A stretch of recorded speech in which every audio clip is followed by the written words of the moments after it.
என் மகனே, நீ கிறிஸ்து இயேசுவின் அருளால் வலிமை பெறு.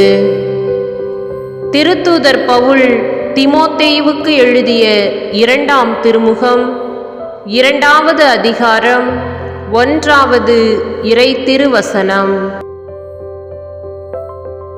என் மகனே, நீ கிறிஸ்து இயேசுவின் அருளால் வலிமை பெறு.